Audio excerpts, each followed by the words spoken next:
উত্তরা ইউনিভার্সিটির নবম সমাবর্তন আজ বঙ্গবন্ধু আন্তর্জাতিক সম্মেলন কেন্দ্রে অনুষ্ঠিত হয়। বিশ্ববিদ্যালয়ের আচার্য রাষ্ট্রপতি মোহাম্মদ শাহাবুদ্দিনের পক্ষে তার প্রতিনিধি হিসেবে বিশেষ সহকারী শিক্ষা মন্ত্রণালয়ের অধ্যাপক ডক্টর এম আমিনুল ইসলাম সমাবর্তন অনুষ্ঠানে সভাপতিত্ব করেন। সমাবর্তন বক্তা হিসেবে বক্তব্য রাখেন গ্রামীণ ব্যাংকের চেয়ারম্যান ও নর্থ সাউথ বিশ্ববিদ্যালয়ের উপাচার্য অধ্যাপক ডক্টর আব্দুল হান্নান চৌধুরী।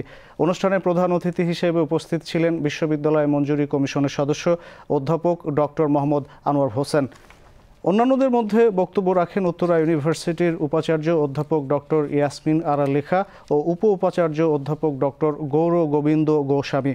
সমাবর্তন অনুষ্ঠানে ৩,৪৯৭ জন শিক্ষার্থীকে গ্র্যাজুয়েশন ও পোস্ট গ্র্যাজুয়েশন ডিগ্রি এবং কৃতিত্বপূর্ণ ফলাফলের জন্য ২ জন শিক্ষার্থীকে চ্যান্সেলর স্বর্ণপদক ও ৩৫ জন শিক্ষার্থীকে ট্রাস্টি, ভিসি ও ডিন পদক প্রদান করা হয়। সমাবর্তনে আরও উপস্থিত ছিলেন উত্তরা ইউনিভার্সিটির বোর্ড অব ট্রাস্টিজের চেয়ারম্যান ও প্রতিষ্ঠাতা উপাচার্য professor doctor M Azizur Rahman, বিভিন্ন বিশ্ববিদ্যালয়ের উপাচার্য ও উপাচার্যগণ।